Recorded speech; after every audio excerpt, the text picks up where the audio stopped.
มรรคเป็นต้นผลเป็นปลายมรรคก็คือทางเดินคือลมหายใจผลก็คือความสงบก็อยู่ในลมหายใจนั่นแหละความสงบปราศจากการคิดนึกในการแสวงหาในความอยากได้อยากดีอยากมีอยากเป็นใดๆทั้งสิ้น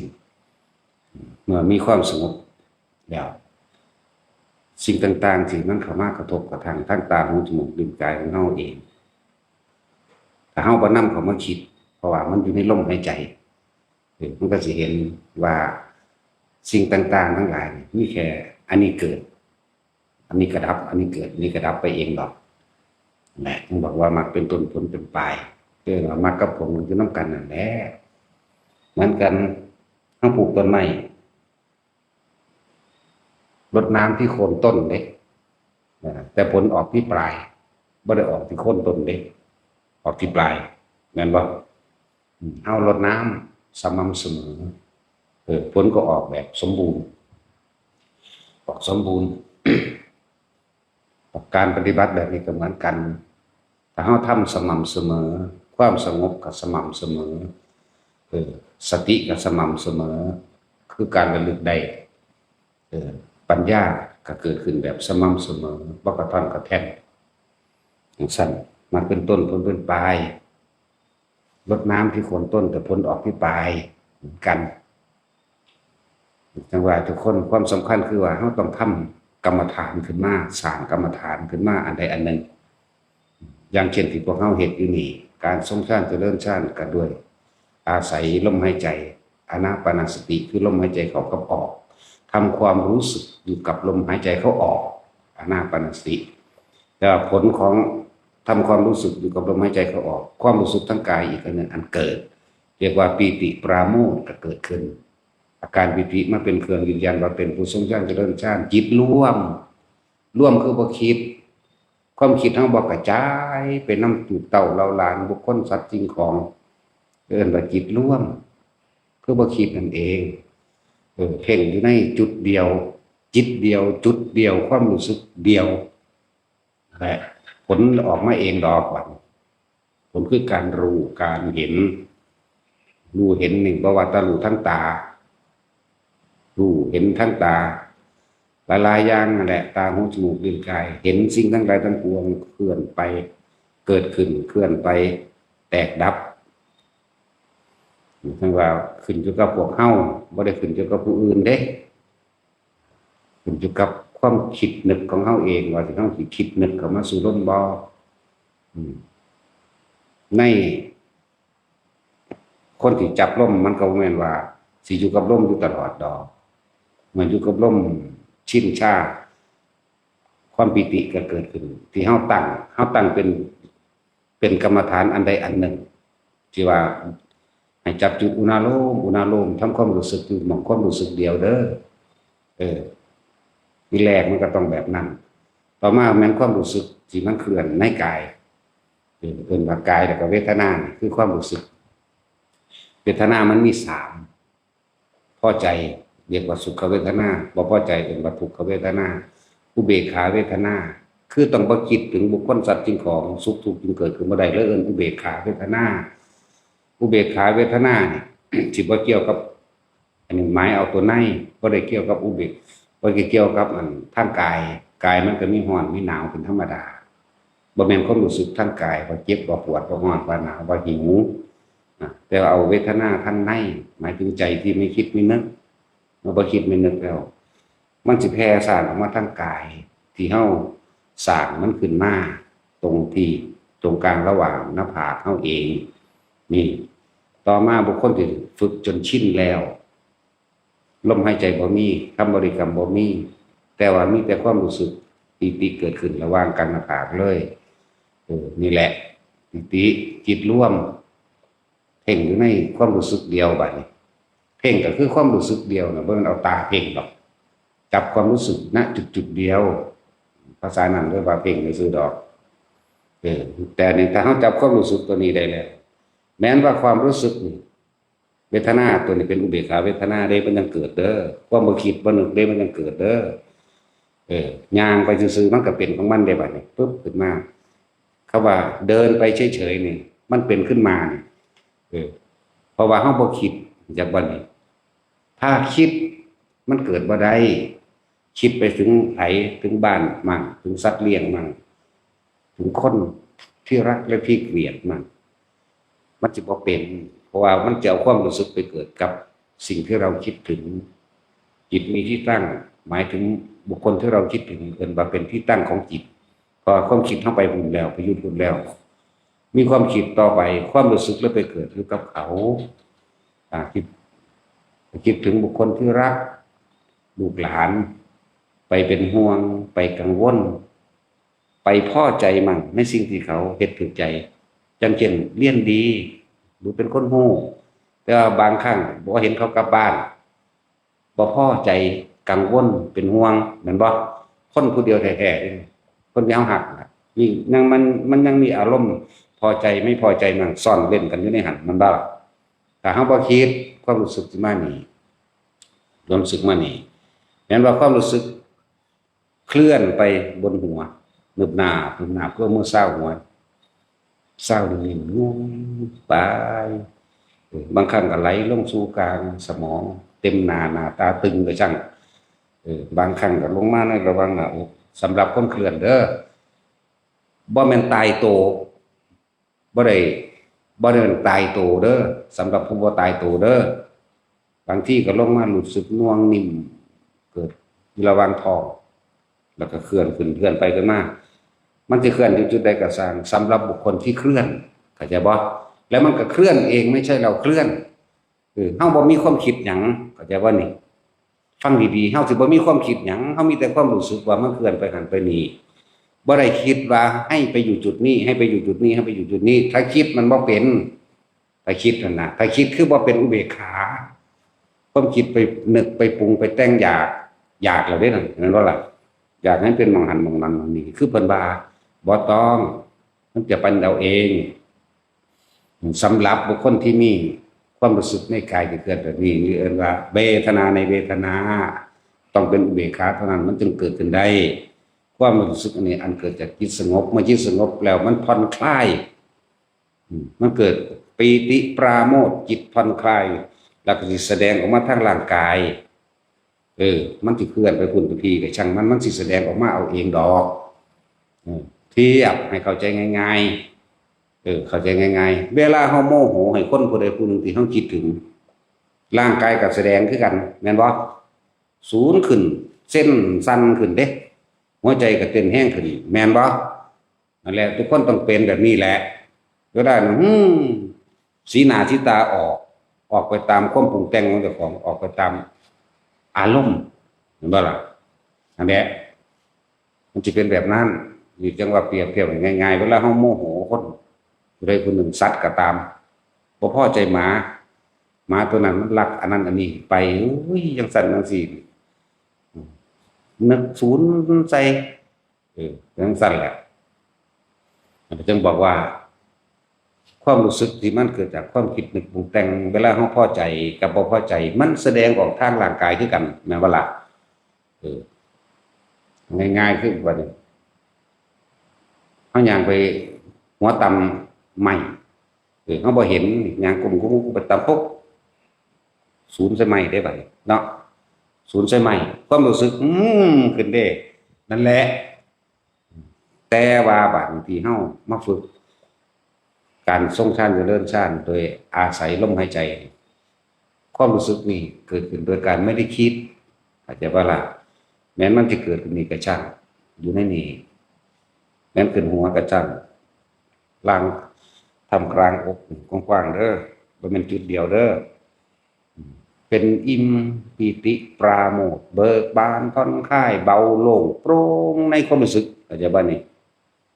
งั้นสิลงท้องก็ช่างนี่จึงบอกว่าให้อยู่ในความรู้สึกในกายจะนี้จากกายเวทนาจิตกับผู้รู้กับจิตก็คือสิ่งเดียวกันบาดนี้เพราะว่าจิตไม่คิดไม่นึกมันเหลือแต่ความรู้สึกอย่างเดียวนั่นแหละสิเอิ้นว่าจิตมั่งสิเอิ้นว่าใจมั่งอยากเน้นย้ำว่าคือความรู้สึกอันเป็นอุเบกขาจังสิเห็นตัวใจได้จังสิเห็นตัวจิตได้จังสิเป็น ว่าจิตก็ว่าใจก็ว่าความรู้สึกซะก็ว่านะเพราะว่ามันบ่คิดบ่นึกแต่ว่าล่ะนั่นแหละถ้าเฮาอยู่บางๆกลางๆเฮาจึงสิเห็นใจจังซี่คือความรู้สึกของเฮาเองอันมันบ่มีรูปร่างตัวตนดอกแล้วถ้าเวลาเฮาคิดปุ๊บว่าจิตคิดบางจิตคิดอาศัยสัญญาเท่านั้นเด้จึงคิดได้เข้าใจว่าล่ะจึงคิดอย่างไหนมันเป็นแบบนี้นี่คิดถึงอดีตเรื่องนั้นเรื่องนี้เมื่อวานก็เป็นอดีตชั่วโมงที่แล้วก็เป็นอดีตคิดถึงปุ๊บความคิดไปล่ะปรุงแต่งอยากให้เป็นนั่นอยากเลยเห็นบ่อยากกับมาพาเราเรื่องนี้พอใจมั่งบ่พอใจมั่งดีบัดนานนั่นแหละพบเกิดบอกให้เลยว่าความรู้สึกไม่ความพอใจหรือบ่พอใจนี่พบเกิดแต่ความรู้สึกที่มีในกายแต่ว่าบ่มีความคิดถึงแม้ว่าจะเป็นพบแต่ว่าก็เป็นของหมู่พรหมอย่างว่าเฮาบ่ได้อยู่แค่นี้ได้บ่นี่เฮาอาศัยในช่วงขณะที่มันบ่มีอุณหภูมิขึ้นความรู้สึกบ่ขึ้นแต่ว่านี่อาศัยกันไข้ครวญและพิจารณาในเรื่องทุกข์เกิดมาเนี่ยโอ้ต้องอาศัยข้าวน้ำอาหารต่างๆต้องทำมาหากินต้องอยู่ต้องหาเสื้อผ้าใส่เดี๋ยวก็เจ็บเดี๋ยวก็ปวดเดี๋ยวก็ป่วยผู้นั้นก็ตายผู้นี้ก็ตายความใคร่กำหนัดหมายถึงว่าบ่ยินดีในการที่จะเกิดบ่ยินดีในความอยากได้ในความอยากเป็นนี่อาศัยช่วงมันนั่งนี้ดอกมันนั่งเป็นของมันดอกแต่มันสิละเอียดละออยิ่งกว่าการคิดเอาเลยสิ่งนี้สิละเอียดยิ่งกว่าพอวันสิเบิ่งเข้าไปตัวลึกกว่าเฮาคิดเอาภายนอกเฮาคิดเอาภายนอกผู้ใดก็เกิดก็ตายเบิดนั่นแหละแต่ทั้งศูนย์อยู่นี่แม่แต่ว่าอันนี้บ่มีความโมโหบ่มีอารมณ์เด้นั่นแหละมันจะเห็นความทุกข์แบบลึกซึ้งเด้ตัวนี้เห็นลึกเห็นละเอียดเห็นละออเด้เห็นโดยความละเอียดของมันเวลามันเกิดความสลดสังเวชใจบางที่มันสิความคิดตัวนี้เป็นความคิดทางกุศลเหมือนกันความคิดทางละทางวางเด้เวลามันเกิดความรู้สึกมันนึกเข้ามาระวังทำการอกของเราสะอึกสะอื้นได้บัดนี้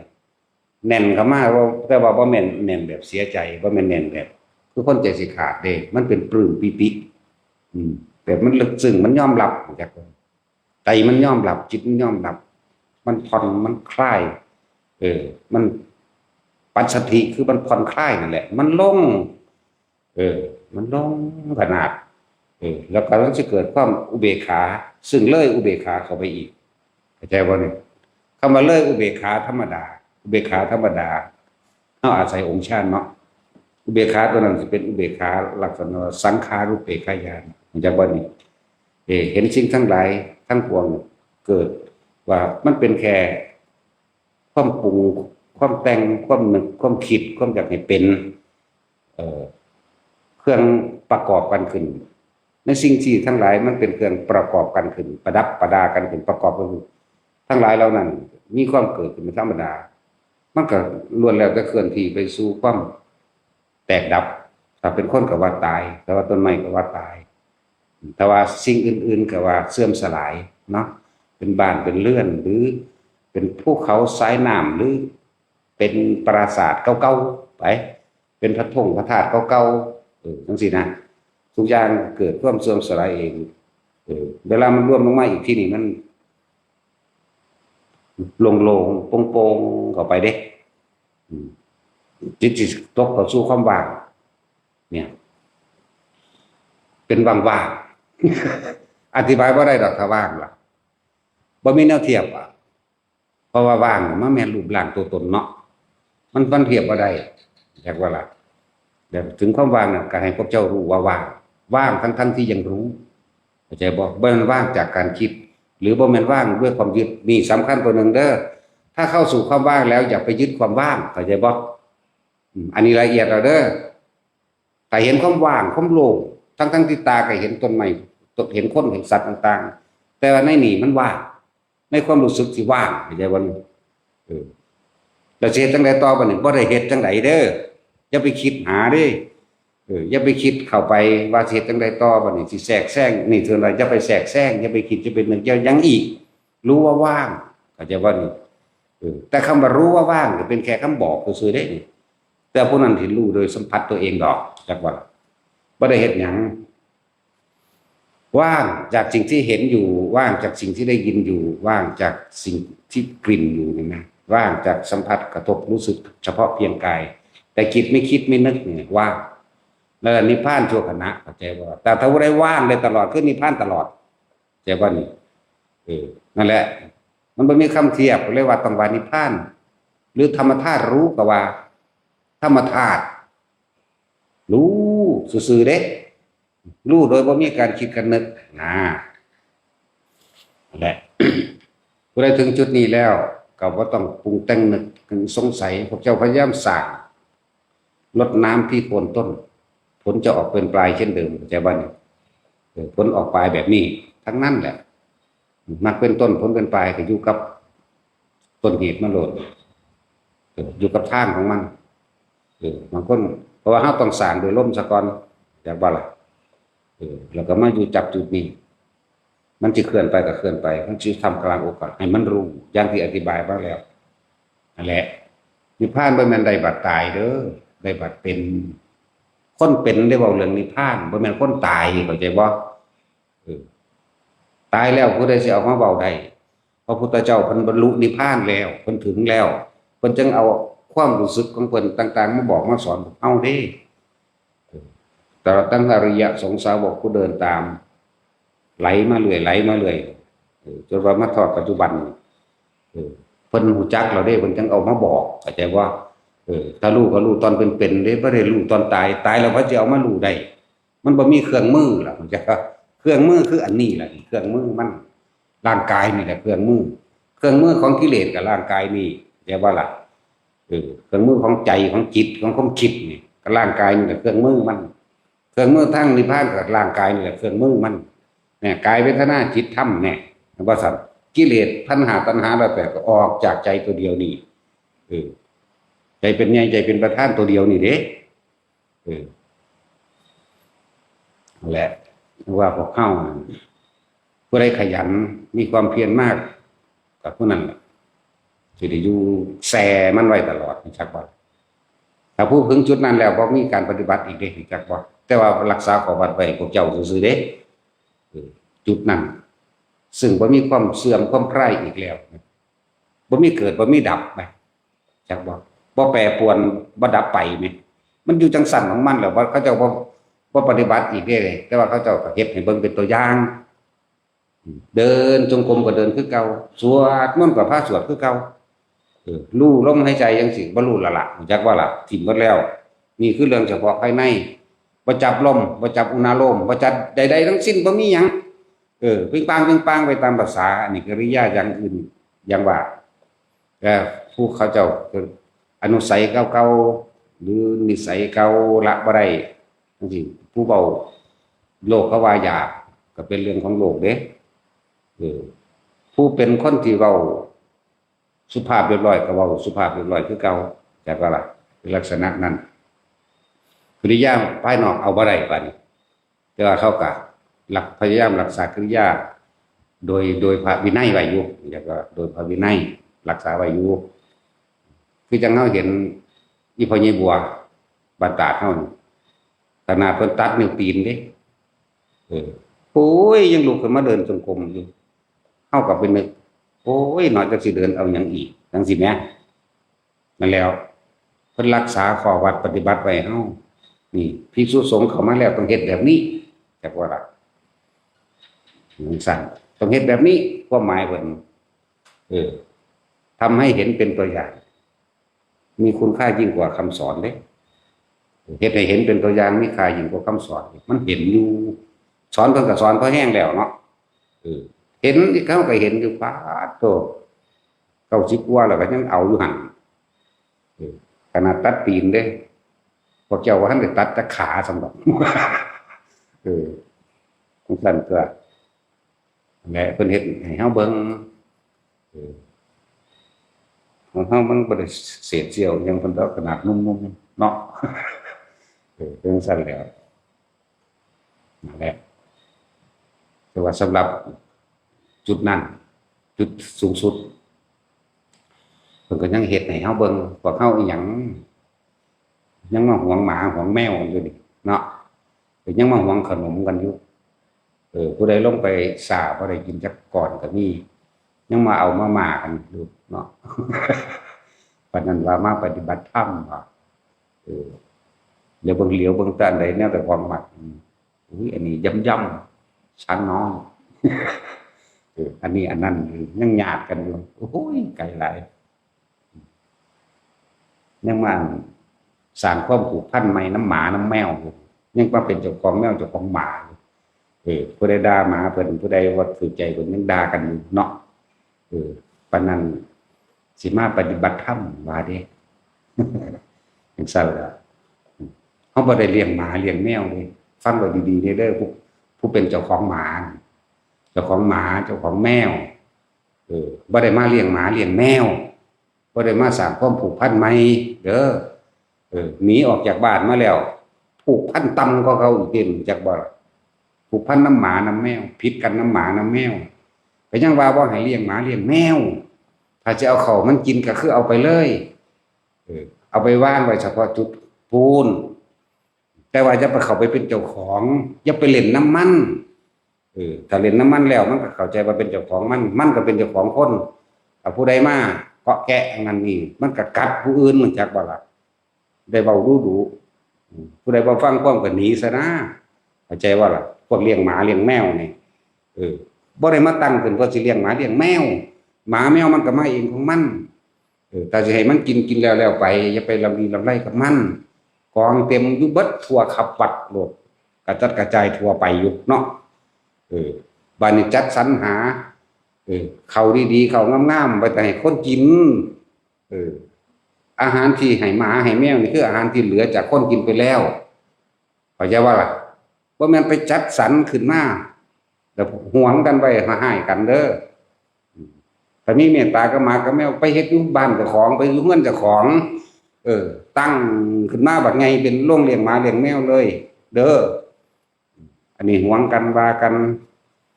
ของอันใดดีอันใดงามก็เอาไว้คนใส่บ่แม่นเอาให้หมาให้แมวอยากว่าล่ะ มันมาเอาเองเด้เฮาบ่ได้ไปจัดสรรมันมาหมาก็30-40แมวก็เริ่มเป็น10แล้วบาดนี้โอ้ย ผู้ใดไปเขาแกะสู้ก็บ่ได้ให้เศร้าเข้าใจว่าล่ะถ้าจะเอาให้แล้วไปเลยเด้อันใดดีๆงามๆเอาไปหาใส่ล้างขยันแต่บ่สะอาดมันมาภาวนาหรือว่ามันมาหยังถ้ามีเมตตาหลายก็ไปสร้างโรงสำหรับ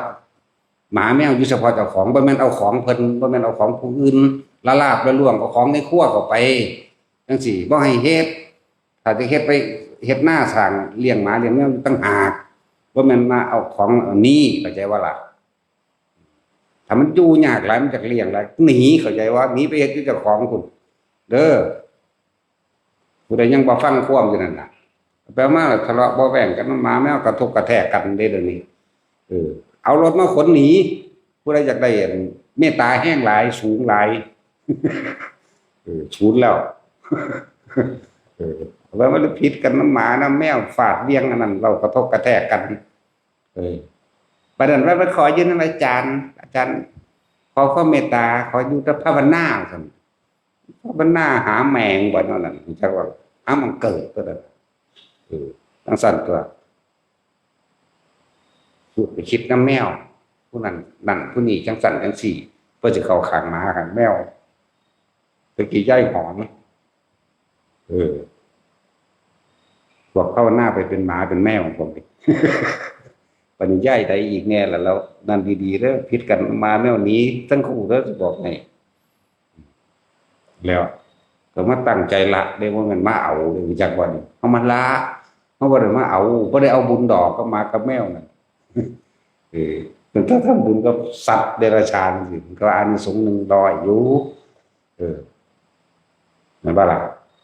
ถ้าบุคคลถูกศีลก็มันก็เป็นพันเป็นหมื่นมาได้ล่ะเนาะทั้งสั้นเลยล่ะทำกับยังเราผู้มีศีล อันนี้สงส์10,000ว่าสั่นคนถูกศีล1,000คนมีศีล10,000เดียวนึงเด้คนมีชาติ100,000ปัจจุบันนั่นสั่นก็ตัดโสดาประมาณบ่ได้แล้วแหละบานีไล่ไปโสดาสกิทาคาอนาคาไล่ไปแม้กระทั่งว่าทำกับพระพุทธเจ้า100 ครั้งยังสู้ทำกับหมู่พระสงฆ์4 รูปขึ้นไปบ่ได้แม้ครั้งเดียวแน่มันยังสิมาเอาหมาเอาแมวมาเทียบกันอยู่บ่ทั้งสั้นแหละแต่มีเมตตาหลายก็ขนไปเสียค่าน้ำมันเนาะเมารถให้ก็ได้เด้อนี่ว่าได้เอาหนีสั้นเลยบ่แม่นว่าอยากได้หยังละลาบละล่วงเอาไปเอาในครัวมาจัดสรรกันไปเอาไว้ให้คนทุกคนอยากก็มีอยู่ให้มันเอิ้นเลยหมาเลยแมวตัวเนาะรถแท็กซี่มึงมีเมตตาบ่กลับมากับแมวแต่มีมึงเอาไปแต่มีเอาไปกูมีเด้กูให้กินสะซ่ายายางไปแล้วก็แล้วเด้บ่ไปกอดบ่ไปดมบ่ไปให้มันได้ตีนได้มือแล้วมันก็กัดผู้อื่นปัญหานี่เรื่องมันไม่แล้วจะกัดผู้นั้นกัดผู้นี้พระอยู่นี่ก็คือกันเด้อพกยางกระติกผู้ละอันยิ่งแมงโลดจะย่านบาปหลายถอกยิ่งไงมันออกไปอยู่ตรงอื่นมันกัดคนเดี๋ยวมันก็เริ่มกัดคนอีกแล้วครับกัดเด็กน้อยบ่มื้อนั้นตุกตีหยังนั่นน่ะเฮ้ยขาแมงกินซะหน้าเฮ็ดหมาแดดเดียวส่งไปให้พวกกันเขาอีหมาลิพุ่นตากแห้งไว้แวงอากลาดอยู่นี่ส่งไปบัดนี้หมาลิมีหน้าใหญ่กับต้นมื้อนั้นมันแย่งกันกินทอดหมาอยู่นั่นหมาแดดเดียวแย่ฝ่ายก็บ่ยอมคือกันจะได้หมาแดดเดียวเจอหมาดำหรือหมาแดงตัวแมงบ่ตัวโตมันก็ให้มาปล่อยมาว่างมันว่ามาภาวนาเฮ็ดเอาบุญนำอย่างอื่นสิบ่ดีก็บ่เนาะอันนี้ก็เฮ็ดอยู่ได้เฮาบ่ได้ว่าสิเอาไปขาไปแกงเอาไว้นอกๆริมๆทั้งใดเป็นจัดเป็นทีของมันแล้วก็เอาอาหารที่เหลือจากคนกินแล้วว่าอาหารที่นี่มันหลายคักได้เหลือมั้ยเนาะกินให้ตายก็ตายเบิดได้อยู่ดีมันหลายคักกระดอกอันนี้เป็นเลือกสรรหามาอยู่พุ่นเขาหอมมะลิขัดยังดีมันได้ไว้แต่ให้หมาให้แมวโอ้ยทั้งสั้นแล้วเถียงกันอีกได้ว่าโยนนั่นโยนนี่ใส่กันนี่โอ้ยจังสิมาหยังแบบนั้นมึงละหนีก็เป็นแบบนั้นเด้อมันพอดีได้ถ้าได้เว้าหรอกมันได้เว้าซ้ำๆซักๆแนวมื้อนี้เอาไปไว้เป็นจุดแล้วไปแม้ว่ามันไปดมไปเกาะมันก็โหใส่บัดนี้เพราะว่ามีเจ้าของต้องกลายเป็นเจ้าของที่เจ้าของกุดลังนั่นนั่นบ่ล่ะผู้ใดไปใกล้ก็บ่ได้กัดอย่างตะจิกยิ่งแมงโลดมันพวกมันก็เลยผู้ใดบ่ยิ่งกูยิ่งแมงพระนั่นแหละแล้วเบิ่งแบบว่าจังซั่นแล้วสิมันภาวนาเอาหยังบ่เอาหมาบ่พวกบวชก็เลยยิ่งออกไปก็เดี๋ยวมันก็ทำนั่นอันนี้ก็มาอีกพากันอยู่ได้บ่ล่ะช่วงนึงเนาะมีแต่เห็บมีแต่หมัดแล้วก็จมแล้วก็ไปซื้อแป้งไล่หมัดไล่เห็บอีกได้บัดนี้เสียเงินขึ้นมาอีกมั้ยก็จะให้มันมาไกลจังว่าอยู่บางคนเขาเจ้ามาหมากัดเขาเจ้าบ่กล้าบอกเขาเจ้าว่าหมาวัดเมื่อเห็นบ่จังซั่นแล้วแบบนี้ถ้าสินั่นนี่ก็ผู้นั้นเป็นเจ้าของผู้นี้เป็นเจ้าของอ๋อเฮาบ่ได้เอามันมาดิมันมาเอาเองจักว่าล่ะแมวก็คือกันมาเอาเองหมาก็3-40แล้วแมวนี่เป็น10กว่าแล้วบัดนี้เชิงกันสะซ่ายอย่างโอ้ยจักโตบ่เมื่อกี้นี่อันนี้ก็เอาไปกอดจุดบักหาน้อยๆนี่ก็เลยแมวไปเล่นอยู่ดูอันเฮือนยายจอยกันว่า7-8โตหรือ10พุ่นบุน่ะก็บ่เมตตาเอาไปโลดเอาไปไว้เฮือนเจ้าของแล้วจะหาเฮ็ดเอาชิ้นเหลือแล้วคนกินแล้วคนก็คือกันเด้ออย่าสดลวดหลาย จักบ่ล่ะมาภาวนาเอาเปรตบ่ท่านแบบเปรตบ่แบบนี้เนาะไปนั่นไปนั่งเฝ้าแต่เก็บเอาบ่แม่นแนวนั้นเด้อให้ปันให้แบ่งปันกันกินเหลือแล้วจังแบ่งปันกันออกไปที่บ้านตัวเฮาต้องเอาคนในก่อนตัวแต่ของมาเนี่ยพูดไปคิดฮอดผู้อื่นเป็นตาสั่งคือหยังเนาะผู้อื่นก็เลยบ่เห็นว่าสิมาเฮ็ดหยังซอยเฮาเวลาอันเขามาไล่เฮาไล่น้ำเขาซ้ำเสือกเอาไปมันสแตกโอ้ให้สั่นตัวเอาไปให้หัวหามันหยังยายอวดแน่ยายใดแน่แหละซื้อรถใส่ให้หั่งคักเก่าๆเป็นกระสอบตะกี้หาเอาเลียตนซื้อรถให้ดีเด้อเจ้าจังบ่เมื่อยว่ะขนไปใส่หลังรถไว้แล้วยุ่งรถไปไว้ไกลๆอย่ามู่เห็นโอ้ยดอกผีพึ่มของสั่นแล้วเฮาต้องแบ่งปันกันกับคนภายในสักก่อนให้ความสำคัญคนภายในสักก่อนมันจังกระจายออกไปภายนอกดอกคือเฮาสิซอยเหลือคนตัวเองต้องตั้งตนเองได้ยืนฐานที่ตั้งมั่นคงสักก่อนนี้จังซอยผู้อื่นได้เหมือนกันบ่เบิ่งพวกเฮ็ดนำกันสิไปเบิ่งไผเลยเนาะสั่นก็ให้ความสำคัญคนไกลตัวตัวตะก่อนนั่นพวกบ่รู้จักหยังจักอย่างเขาว่าเอานั่นมาทีเด้อโอ้ยฝ้าวเอายันถ้าเขาบอกว่าเจ้าของดีแต่ของดีขายได้แต่ของไปให้เขาตัวเนาะ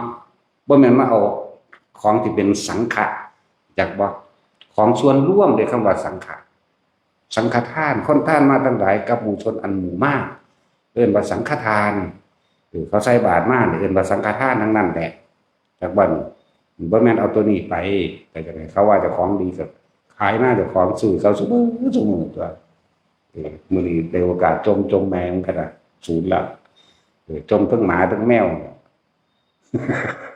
จมทั้งพวกผีพวกเปรตจากบ่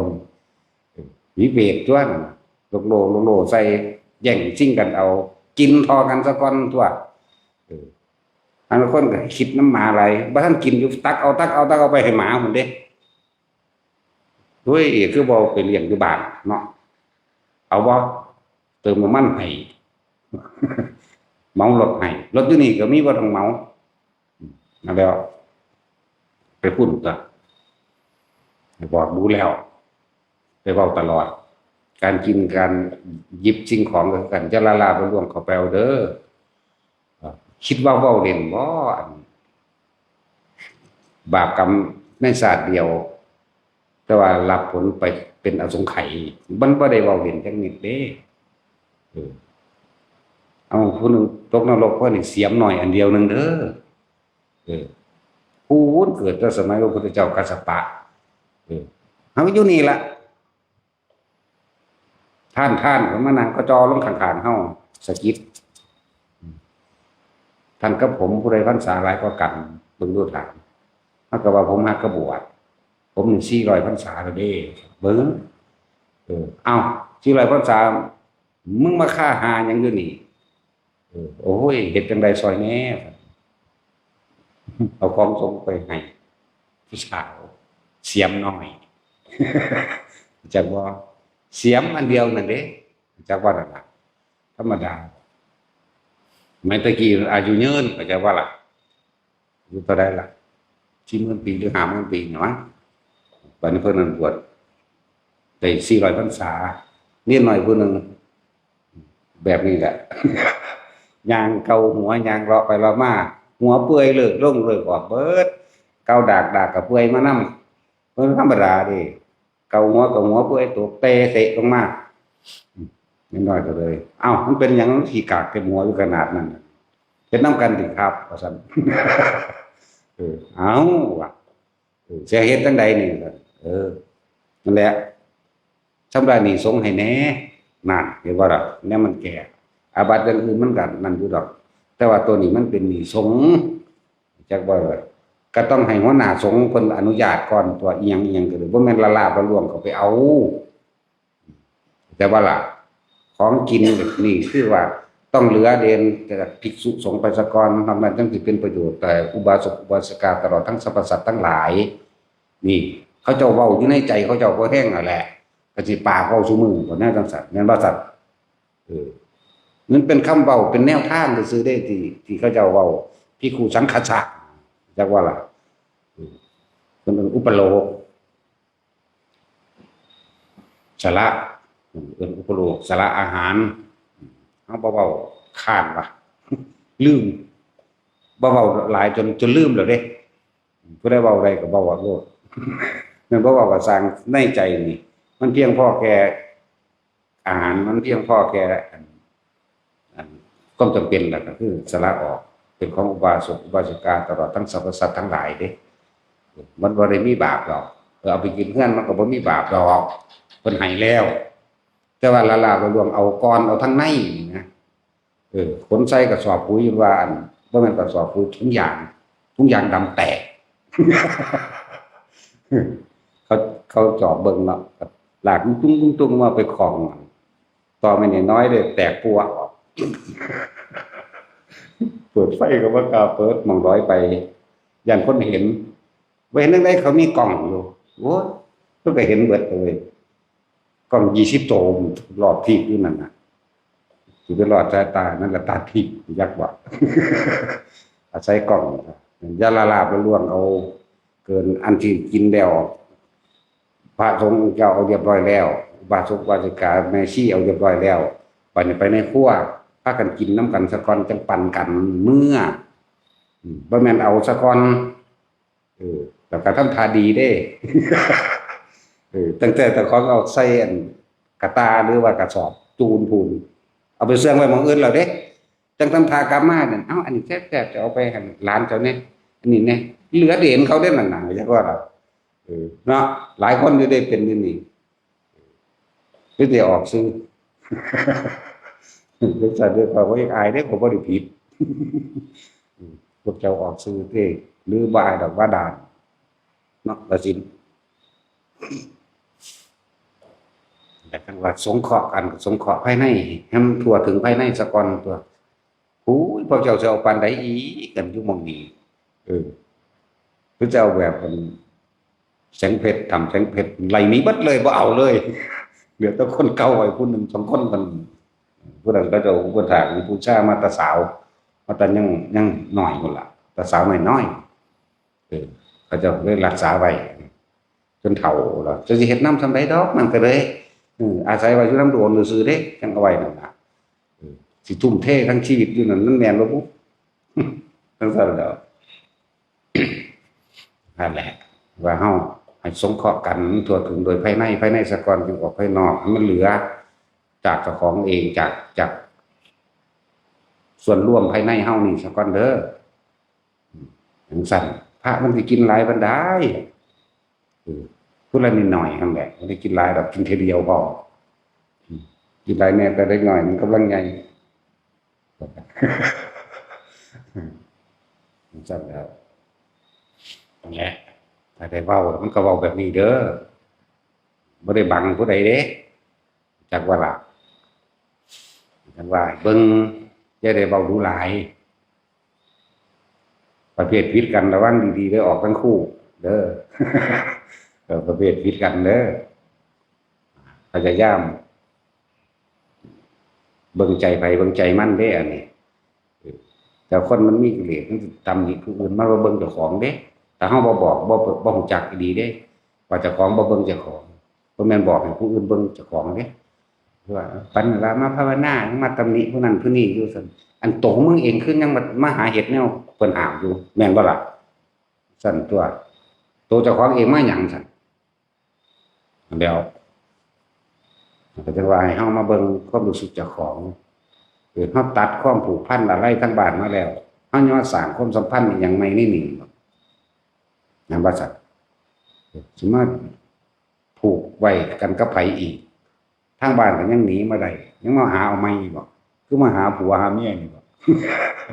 บักขวัญฟังอยู่บ่ กูก็ว่ามาภาวนาบักหากันอีหานกันคือกันตั้งแต่มาหาผัวหาเมียเนาะจังซั่นแหละมันบ่มากับดาแมงอยู่นี่แหละเพิ่นสอนอีแหละ อีนั่นก็คือกันกูก็ว่าสิมาหานิพพาน ตั้งแต่มาหาคนพาล นั่นก็เลยจังซั่นเจ้านี่มันยาชาไถโอ้ย นั่นแหละบัดนี้พวกผู้นี้ก็คือกันว่าระวังดีๆบ่สร้างกับคนสร้างกับสัตว์เนาะจันทราจุดหมายเดียวไหมจักเขาบอกจุดหมายเดียวบ่นิพพานไหมมีจุดหมายเดียวได้เลยบ่แม่นว่ามีมาสั่งหมาเป็นบริวารหรือแมวเป็นบริวารหรือมาตั้งกกตั้งเราเวลาผิดกันมาเห็นบ่มันสิดึงผู้นั้นดึงผู้นี้มาเข้าข้างเด้เนาะมาเข้าข้างเจ้าของนี่แหละเข้าข้างกิเลสตัณหาเจ้าของนี่แหละจะว่าคือไข่บ้าหลดเด้หรือว่าเด้แต่ว่าเที่ยวผิดกันไปผิดกันมาอยู่ตลอดนี่ถือกันอยู่สองคนต่อมาก็ผิดกันเองก็ไปถือกับผู้ผิดก่อนนั่นแหละก็ไปผิดกันเองก็หมุนไปหมุนมาอย่างโอ้ยแล้วมันเอาสู่ยางมันบรรลัดจากยางเนาะอันละจมเงาอยู่เด้อ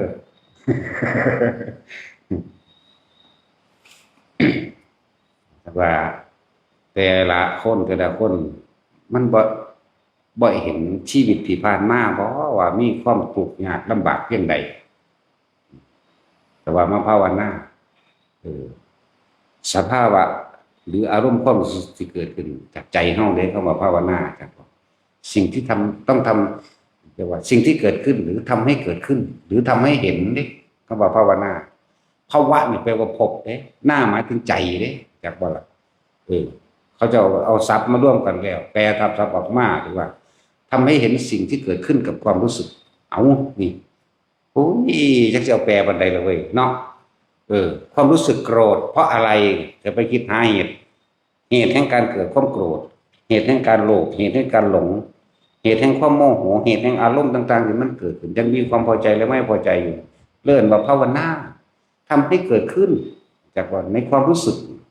เห็นความรู้สึกของตนเพราะว่าภาวะมันแปลว่าพบความรู้สึกของเฮานี่แหละคือพบต้องมีเหตุให้เกิดต้องมีเหตุแห่งการเกิดพบเกิดอารมณ์ความรู้สึกสร้างอีนั่นเหตุไปแล้วไปตั้งอยู่น้ำอีนั่นใครควรกับอีนั่นปักนั่นเรื่องนั่นปรุงแต่งไปพอใจมั่งบ่พอใจมั่งปุ๊บปั๊บนั่นแหละภาวะพบก็คือความรู้สึกของตนเองนี่แหละถ้าว่ายังมั่นใจเลยล่ะไอ้ว่ามั่นใจกระช่างอารมณ์ความรู้สึกเคยศูนย์บ่ก็ได้ไปเลยศูนย์นี่ไว้100%บวกอยู่แล้วเนาะมันสั่นตัวธรรมดาเวลาก่อนสิโมโหมันเป็นเรื่องไหนเขาเห็นบ่ให้พอใจมันบ่บัดนี้มันคิดมันบ่คิดได้มันจังเป็นแต่บ่คิดมันบ่เป็นเด้มันบ่โมโหได้คนแต่บ่คิดเนาะดีใจกับเสียใจคือสิ่งเดียวกันเข้าใจบ่นี่ถ้ามันได้ดังใจมันสิดีใจลองมันผิดใจแม่ๆคนผู้เดียวนั่นแหละนั่นแหละมันเพิ่มขึ้นบ่เกิดคือกันดีใจพอได้ของที่ถูกใจเอาไปอวดไปอ้างผู้อื่นนั่นแหละสัตว์เดรัจฉานนั่นเพียงสั้นดีใจลูกกูเรียนเก่งลูกกูสอบไปที่หนึ่งกันที่เอาไปอ้างโม้อวดมูความรู้สึกทางกายมันก็ยิ้มย่องที่ยังตัวตายตอนนั้นแน่บางเบิ่งแม่จิตมีที่ตั้งน้ำลูกนั่นแหละสะก่อนแต่ว่าจะไปจับขาลูกจับแขนลูกจับได้บ่ได้เขาในให้ก็ได้เพราะมันเขาเป็นโตเด้มันเกิดโดยไข่เด้เขาในไข่มันบรินานได้อายุให้เขาในไข่บอกไข่เป็ดไข่ไก่ไข่งูไข่ขี้เจียมมันมีวะเด้เขาในท้องหมามันเขานั่นเนี่ยมันไปสั่นเด้อารมณ์หลงเดี๋ยวเลยฉานครับว่าอารมณ์โกรธไม่ต้องห่วงนรกเลยอย่างนี้นรกเลยศูนย์จะขาเขาหนาวเวลาใดก็สร้างที่ห้องกูดเกลียดเขียนบังทำลายเขาชิบหายกำลังทำลายตัวเองชิบหายเด้เข้าใจว่าล่ะชิบหายจากคำว่าเมตตากรุณามุทิตาอุเบกขาจากศีลจากธรรมนี่แหละกำลังชิบหายเวลาความจากใดนั่นปรุงแต่งนึกไปในสิ่งที่เราจากใดอยู่นั่นนะจังสันจังสีอยู่นั่นนะนั่นละเปรตจากว่าคิดสิให้ท่านคิดสิจากสวดมนต์หรือเมื่อนั้นมืออื่นเอายังนอไปใส่บาตรคิดไรว่าท่านได้ใส่ดอกโดยเอาขนมนั่นกันหน้าซื้ออันนั้นซื้อนี่กันหน้าเป็นตะแสบแต่ของอยากเองจากว่าเอาสิ่งที่ตัวเองพอใจนั่นแหละจากว่าเอานี่แหละตกลงเลยแหละก็นอนหลับไปเสือกตายไปสวรรค์ เด้อไปสวรรค์เด้พวกนี้เอาเวลาโมโหนอนหลับยากเลยเนาะเวลาโมโหคิดที่ปึ้งปังพลิกไปพลิกมาอยู่นอนหลับยากมันสั่นเลยมันเมื่อยเอาเองมันก็รับไปเอาเองตายในแม่งน้องไปกระโหลกโลดแต่เวลามีความสบายใจผ่อนคลายใจว่าอื่นเอานั่นอันนี้ไปใส่บาตรกันนะหรือว่าไปเอาบุญกฐินน้ำเพลินไปฟังเทศน์ฟังธรรมมหันต์กันนะไม่ได้ไปดอกแต่วันตายก่อนไปสวรรค์เด้นอนหลับง่ายอยู่แต่มันสบายใจดอกเข้าใจว่านี่สั้นแล้วอันนี้คนทรงชาติตายก็ไปพรหมโลกนั่นแหละเนี่ยก็บอกไปทุกทางเลยนิพพานบ่คิดหยังเท่านั้นอสังคตธรรมบ่มีความคิดปรุงแต่งในความใดดีมีเป็นใดๆทั้งสิ้นเพราะมันรู้แจ้งเบิดในสิ่งทั้งหลายทั้งปวงว่ามันก็แค่ความเกิดความดับที่มันบ่ดับเพราะว่าเฮาไปดึงมันมาแรงกระทบจบไปแล้วแต่แรงกระเทือนที่ยังอยู่เหมือนเพิ่งเกิดขึ้นอย่างเช่นว่าเฮาไปเคยทะเลาะกันไว้สั่งเข่ากระดูกดำเนาะพวกสั่งเข่ากระดูกดำสั่งมันคิดพ่อยังได้ศูนย์ขึ้นยังนั้นเด้เนาะสั่งได้ขายหน้าหนีย้อนมันแบบอีห่าบักห่าว่าเด้เนาะสั่งมันใหญ่รักแดนดูโหดได้เป็นเรื่องเป็นความกันดูเขาเก็บใจสั่งเข่ากระดูกดำขายหน้าหนีจากมันคิดไปพอไหนไปทูเดอร์จะกูไปพบไปพอมึงได้เกิดสดายก็จะพอมึงเด้อถึงกูสั่งมึงขัดตายตอนนั้นเป็นนรกจากว่าล่ะเป็นทางสันดีเด้นั่นพวกเจ้าอยู่คนละขั้วโลกกับสร้างเด้อเจ้าคิดนั่นมันอยู่น้ำกันเด่นเข้าใจว่าคำว่าอยู่น้ำกันคนที่เขาคิดถึงนั่นแหละก่อนเขากำลังอยู่น้ำกันภาพหน้าเขาขึ้นมากคือเขาว่าแท็กซี่คิดหอดเมียมึงบ่มึงก็อยู่น้ำเมียมึงแหละเดิมนั่นแหละแต่สั่นแหละมันจะอยู่คนละหม่องกับสร้างนั่นเอิ้นว่าอยู่น้ำกันยิ่งเกลียดยิ่งเจอจากว่าล่ะมันจังเด้ก็บ่เจอจังได๋เจ้าของไปคิดเข้ามาเองไงเนาะแหละแรงกระทบจบไปแล้วถึงจะ10 ปีแรงกระเทือนก็ยังอยู่เหมือนเพิ่งเกิดขึ้นใช่ป่ะล่ะเป็นปัจจุบันเจ้าของที่กำลังเฮ็ดให้มันเกิดใหม่เด้เฮาไปคิดเรื่องราวนั้นเข้ามาเด้แน่คือบ่เห็นความบ่จีรังอย่างยืนคือบ่เห็นความบ่เที่ยงแท้คือบ่เห็นทุกข์ที่ตัวเองกำลังกำไว้ตัวเองกำลังกำไว้เด้ล่ะจักว่าล่ะกำไว้ตัวเองก็ดึงมันมากกระทำทางใจเองนะเบิ่งกำมือแบบนี้ได้จังกำจิตเจตนาเป็นตัวกำพวกเจ้าไปดึงมันเข้ามาเองคิดเข้ามาเองนั่นแหละเฮ็ดจังได๋เฮาสิละกรรมเก่าได้ก็ลมหายใจนี่แหละวิธีละกรรมเก่าก็ได้ผู้ใดอยากแก้กรรมเก่าละกรรมเก่าผู้ใดบ่อยากตายเราไปรับโทษอยู่กับความเคยเหตุผิดมากอยู่กับลมหายใจมากๆเถอะชินกับลมแล้วมันก็ขึ้นไปสู่อาการปิติอุณลมเองเอาว่าเฮาจึงบอกเฮาสร้างฐานที่ตั้งแห่งจิตนี่เป็นตัวสำคัญก็คือฐานที่ตั้งแห่งความรู้สึกหรือทันรู้ก็ขึ้นนุ่นนวลอยู่กลางหน้าผากนั่นแหละสำคัญฝึกตัวนี้เป็นแล้วอาทิตย์เดียวมันก็ขึ้นเอาเองดอกสำคัญสิฝึกเอาใจใส่ในจักเครื่องๆกลางๆนั่นแหละจัก50%มันก็เคลื่อนไปเองดอกน้อยจังซั่นตัวขึ้นมาเองแต่ก็มาอยู่ในฐานผู้รู้นี่ผู้รู้อยู่คือฐานนี่ตู้หยังรู้ก็คิดเจ้าของล่ะแต่มันคิดไปดึงขึ้นมาลมหายใจก่อนตัวเนาะและบ่ต้องถือว่าสร้างกรรมฐานใดอันนึงขึ้นมาหรือยึดตัวนั้นไว้ซะก่อนจังว่าล่ะยึดฐานที่ตั้งแห่งจิตหรือยึดกรรมฐานที่เฮาสร้างขึ้นมานี่แหละก็คือลมหายใจเสื่อมเข้ามาสู่จับจุดนั้นลมบอกว่ามันเป็นศัพท์เฉพาะซื่อๆดอกคำว่านาลมแท้จริงคำว่านี่ก็คือปิตินั่นแหละแต่ว่าปิติมันหายางเป็นเบื้องต้นหายางกุศลกายปิติคนลุกคนพองสยองก้าวกับปิติคือกันขนาดผียังเป็นปิติเด้อยากว่าเพราะว่าจิตมันรู้ว่ามันคิดเรื่องเดียวนั่นแหละ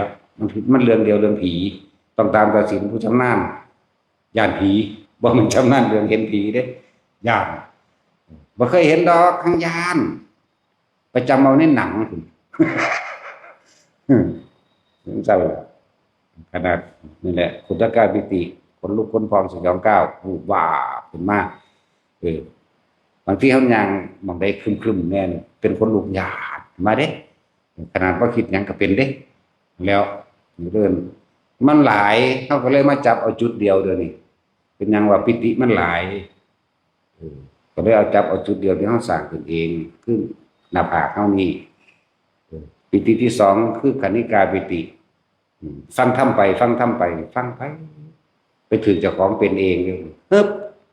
แขนขึ้นมาในหัวใจแขนขึ้นมาในกลางอกลุกเข้ามาในดอกหลอกข้อนไอได้มันกึกขึ้นได้บัดนี้สะอื้นขึ้นมานี่ก็เอิ้นว่ากณิกาปิติปิติสองแล้วปิติสามคือภารณาปิติมีความรู้สึกว่าร่างกายนี่โยกในบาลีเพิ่นเขียนไว้ว่าโยกดูดังว่านั่งอยู่ในอ่างน้ำโยกซ้ายโยกขวาโยกหน้าโยกหลังโยกนี่ก็เป็นปีที่สามปีที่สี่คือนี่เห็นแสงนั่นแสงนี่เกิดขึ้นแสงยังกระสร้างเกิดมาได้กระสร้างเป็นปีที่สี่นั่นแหละหรือว่าอกกันติกาปีติ ชื่อมันปีที่ห้าก็คืออุปงคาปิติเหมือนกายลอยขึ้นหรือเบ่งขึ้นไข่ขึ้นปึ้งขึ้น บางที่ก็ยืดขึ้นนะบางสัตว์บางที่ก็วูบลงที่เขาจะใส่ซับมาว่าภวังค์ไม่ต้องไปสนใจมันดอกมันเป็นน่าจะเป็นซับใหม่ๆหมดนี่บางสัตว์แหละนี่เลยว่ามันเป็นปีติห้าบัดนี้เฮาจับเอาอันเดียวตั้งมันอยู่ในอันเดียวเด้ออย่าออกจากฐานที่ตั้งแห่งจิตอย่าออกจากฐานที่ตั้งแห่งความรู้สึกถ้าเฮามีความรู้สึกอยู่นี่ความคิดเฮาบ่ไปไสถ้าเฮาคิดปรุงแต่งในความอยากได้อยากเป็นตัวนี้ขึ้นบ่ได้พอจิตไปมีที่ตั้งนึกคิดปรุงแต่งอารมณ์ความรู้สึกเกิดขึ้นกับสิ่งที่เราคิดถึงนั่นเห็นบ่ล่ะบุคคลสัตว์สิ่งของต่างๆมันเลยขึ้นบ่ได้มันบ่เป็นอุเบกขาความคิดมันปุ่นไปพี่อยู่ไหมนั่นบ่สัตว์นั่นแหละว่าให้อยู่หม้องนี้หม้องเดียวโลดบาดนี้สำหรับผู้เริ่มอยู่หม้องนี้หม้องเดียวเป็นแล้วถ้าเวลามันตัวนี้หายเอามาขั้นสองแล้วนี่เฉพาะคนที่มีความรู้สึกอยู่กลางหน้าผากหรือกลางหัวกระจังเด้อใกล้กันเวลาความรู้สึกนี่หายสังเกตเมื่อกี้เขาคิดถึงไผแต่ว่าเมื่อกี้เขาคิดถึงไผสัตว์ใดบุคคลใดสิ่งของใดเรื่องเล่าใดความรู้สึกนึกคิดของเขาไปเกิดกับสิ่งที่เราคิดถึงแต่ว่าล่ะรีบกลับมาล้มก่อนเอาล้มเป็นฐานเอาล้มเป็นอักขระจากบ่เอาล้มเป็นใหญ่มันตั้งขึ้นมาใหม่ปั๊บบัดมันคิดไปอีกดึงไปดึงมาไปจนกว่าว่าตัวนี้สิจนชินจากว่าตัวนี้ชินแล้วแต่ความคิดยังไปอยู่แต่ความรู้สึกยังอยู่ปล่อยเลยอย่าห้ามบัดนี่เฉียดกันเด้เฉียดกันเด้อความคิดก็คิดไปแต่ว่าความรู้สึกบ่ได้ไปตามความคิดเพราะว่าเฮาบ่คิดน้ำมันเป็นปกติของมันจังซั่นจิตมันมีหน้าที่คิดได้บัดนี้แต่ว่าความรู้สึกตัวรู้พี่นี่เฮามาเอาตัวพี่บัดนี้มันคิดไปโลดอย่าห้ามส่วนมากคิดทั้งต่ำจากว่าล่ะคิดทั้งประมาทครูบาอาจารย์คิดทั้งประมาทพระองค์นั้นพระองค์นี้เด้จากว่าเนี่ยบ่ต้องห้ามปล่อยมันเลยแต่ให้อยู่กับความรู้สึกนี่บ่อยมากจนจับอยู่ได้ว่าความคิดนั้นเรียกว่าเป็นยังละความคิดนั้นถูกรู้เฮาเลยเป็นผู้ฮู้ความคิดมันคิดไปของมันนี่หว่าบ่แม่นผู้คิดมันคิดเข้าใจบ่ล่ะตัวนี้แหละเรียกว่าสังขารุปเปกขญาณเห็นความคิดปรุงแต่งเกิดดับแต่ว่าเราบ่ได้ไปเกิดไปดับกับมันเพราะว่าเฮาบ่คิดน้ำมันบ่มีเจตนาใส่เป็นน้ำมันเฮาเอาความรู้สึกตัวนี้มารับประกันตัวเองเด้อไม่อยากจะเอาปานใดละเว้ยเรื่องจังซี่ก็เลยเนาะอธิบายชัดเจนแจ้งปานนี้เลยยังแต่เฮ็ดบ่ได้เท่านั้นแหละเนี่ยตัวนี้มันขึ้นตัวนี้คนสิสับสนแน่ที่แรกคิดไปคือดึงขึ้นมาตัวนี้มันหายเข้าใจบ่ล่ะ ตัวความรู้สึกนี่มันหาย คิดไปดึงขึ้นมาตัวนี้เกิดคิดไปดึงขึ้นมาตัวนี้เกิดเรามันจะค่อยๆเคลื่อนเรามันจะค่อยๆแบบความรู้สึกนี่ยังอยู่ความคิดไปแล้วปล่อยคิดคำว่าปล่อยคิดหรือว่าแม่นความคิดบอกว่าให้ปล่อยเด้รู้สึกเฉยๆแต่ความคิดมันถูกรู้ไปแล้วแต่ว่าล่ะตัวนี้เนียนๆกันเด้อและปัจจุบันสิว่างจากสิ่งที่มีอยู่ว่างจากสิ่งที่เห็นอยู่จะเอิ้นอารมณ์ทางกรรมฐานหรือสมาธิเอิ้นว่าอัปปนาสมาธิจิตตั้งมั่นบ่มีประมาณมันบ่คืออัปปนาฌานเด้ตัวนั้นมันตัดเด้เข้าใจบ่ล่ะอันนี้ก็เคยอธิบายอยู่อัปปนาฌานว่างโดยบ่รับรู้แต่นี่ว่างทั้งที่รู้เข้าใจบ่นี่แต่เฮาอาศัยปัญญาของพระพุทธเจ้าได้นี่อาศัยอนิจจังทุกขังอนัตตาอาศัยอนิจจังอนัตตาอาศัยว่าทุกสิ่งทุกอย่างเฮาบ่ควรเข้าไปคิดนึกตึกตองน้ำมันซื่อเลิ่นว่าอสังขตธรรมธรรมคือสิ่งทั้งหลายทั้งปวงบ่ว่านอกหรือในธรรมในธรรมเข้าใจบ่ในธรรมก็คือสัญญานั่นแหละมันสิแม่นนั่นหยังละสัญญามันเป็นดับสัญญามันเป็นสิเอิ้นวางได้ล่ะความจำของมันสังขารแห่งความจำสังขารเรียกว่าความคิดในสัญญาแห่งความคิดมันคิดเอาเองเด้อยากบอกมันคิดเอาเองมันเป็นเอาเองแต่ว่าเฮาบ่ไปเป็นไปน้ำมันเฮาเอาความรู้สึกนี่มาประกันไว้เข้าใจบ่บัดนี้รู้สึกโตนี่ที่ว่าจิตหนึ่งก็ว่าจิตก็ว่าใจก็ว่ารู้สึกโตก็ว่าอย่าหนีออกจากกายเวทนาจิตเวทนากายอยู่ในนี้เวทนานี่เป็นเวทนาในเวทนาต้องเป็นอุเบกขาเวทนาจิตในจิตคือสติกำกับจิตคืออย่าหนีออกจากความรู้สึกนี้จากว่านั้นกายเวทนาจิตธรรมคือสิ่งทั้งหลายทั้งปวงบ่ว่านอกบ่ว่าในคือนิมิตต่างๆปรากฏขึ้นอันเกิดขึ้นจากจิตมันสร้างขึ้นของมันเองได้แล้วนั่นตะกี้เฮาเป็นเด็กน้อยเฮาเคยจินตนาการอยากเป็นมดเอกสุปวัตเนาะจังซี่แล้วมันสร้างตั้งขึ้นมาก็ได้คือเฮาอยากเป็นผู้มีฤทธิ์มีเดชเฮาอยากเป็นพระพุทธเจ้าเฮาอยากเหาะเหินอากาศมันก็เป็นภาพเหาะเหินอากาศขึ้นมาเข้าใจว่าล่ะมันบ่ได้เหาะจริงๆดอกนั่นแหละเป็นว่าสังขารขันธ์ก็ว่าจังสิวางได้เว้ยรู้จักวิญญาณขันธ์ว่าความรู้สึกทางกายจังซี่แม่สั่นตัวแหละมันยามันอื่นสิวางได้ละหาทรัพย์มาใส่ยากบ่อยากสร้างหัวน่าจะรู้จักคักปานนั้นดอกเนาะเดี๋ยวจักมื้อนึงมันจะหาทรัพย์มาใส่ได้ดอกโอ้ยจักเป็นหยังจังย่านคนบ่เข้าใจกันเนาะบ่เข้าใจก็สร้างต้องตายซะไปเกิดใหม่ซะถ้าอธิบายขนาดนี้ก็บ่ได้ก็เลยเนาะสมควรตายแม่นบ่ปานนี้แล้วยังบ่เข้าใจวิธีทำอยู่บอกละเอียดแล้วว่าปานนี้ถอดออกจากความรู้สึกเบิดทุกอย่างนั่นแหละเอ้าสวัสดีท่าน